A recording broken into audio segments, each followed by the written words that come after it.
Call को लेकर 3 statement दिए, आपसे पूछा कि किस तरीके की कॉल की बात कर रहे हैं, ठीक है। तो यहाँ पे बताया कि ये 3 स्टेटमेंट्स किस कॉल को दर्शा रही हैं। It is the highest grade of call containing a high percentage of fix carbon. ये एक हाई ग्रेड कोल है जिसके अंदर एक फिक्स परसेंटेज कार्बन की रहती है।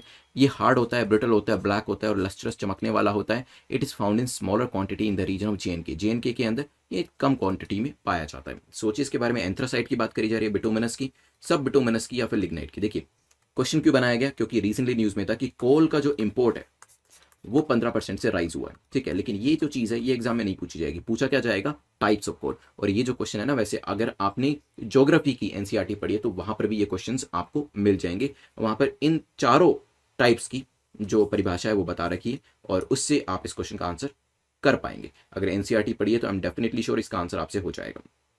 चलिए, here the correct answer is anthracite. Anthracite is the correct answer. It is the highest grade coal जिसमें फिक्स परसेंटेज रहती है आपकी कोल की, और साथ ही साथ हार्ड होता है, लस्ट्रस होता है और छोटी छोटी या कम क्वांटिटीज में जे में पाया जाता है। वैसे काफ़ी जगह पे कम क्वांटिटी में ही पाया जाता है। So correct answer is a. लेकिन इंपॉर्टेंट चीज़ ये है, शुरुआत आपकी होती है पीट से जो कि कोल नहीं होता है। हीट और प्रेशर से इसको लिग्नाइट बनाया जाता है जो कि ब्राउन कोल कहलाता है। फर्दर हीट से ये बिटुमिनस बनता है जिसे सॉफ्ट कोल कहते हैं। फर्दर फाइनली हीट से एंथ्रासाइट हार्ड कोल बनता है। जैसे मैंने आपको पीछे इसकी करेक्टरिस्टिक बताई थी, हार्ड। बिटुमिनस की क्या है, सॉफ्ट। लिग्नाइट की क्या है, brown.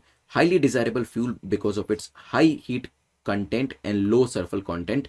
Supplies are limited in most areas. तो यहाँ पे सप्लाईज कम है इसकी, जो आपका हीट कंटेंट है वो इसके अंदर ज़्यादा है, सल्फर कंटेंट इसका कम है। देखिए एग्जाम के अंदर सिर्फ वो क्वेश्चन नहीं पूछा जा सकता जो मैंने आपको यहाँ पे कराया, कई बार ये भी पूछा जा सकता है कि बताएं, 4 चीज़ें देके पूछेंगे, पीट, फिर देंगे बिटुमिनस, फिर देंगे लिग्नाइट, फिर देंगे एंथ्रासाइट, कि इसको एक क्रम के अंदर लगाएं। तो आपको पता है सबसे पहले पीट आता है, ठीक है, फिर लिग्नाइट आता है, फिर बिटुमिनस आता है, फिर एंथ्रासाइट आता है। That's why I always say कि जो चीजें मैं आपको करा रहा हूं, डोंट थिंक कि हाफ एन आवर के आपके लेक्चर के अंदर 10 एमसीक्यूज ही हो रहे हैं। आपको जो एक्सप्लेनेशन मैं कराता हूं, एक्सप्लेनेशन बताता हूं, चाहे वो एमसीक्यू की हो या फिर ये एक्स्ट्रा जो स्लाइड के ऊपर बताता हूं, इससे आपके 30 से 40 एमसीक्यूज हाफ एन आवर में कवर हो जाते हैं। तो एक्सप्लेनेशन को बिल्कुल ध्यान से सुनिए, मल्टीपल टाइम सुनिए, मल्टीपल टाइम देखिए, और चाहे तो इसमें से नोट्स भी बना सकते हो और उस नोट्स को मल्टीपल टाइम रिवाइज जरूर करिएगा to cover all these 30 to 40 MCQs. क्योंकि 30 to 40 MCQs on an average अगर हम 35 भी लगाते हैं तो 100 डेज में आप देख सकते हैं 35 एमसीक्यूज इंटू 100 आपके 3500 एमसीक्यूज 100 दिन के अंदर हो जाते हैं। और इस तरीके से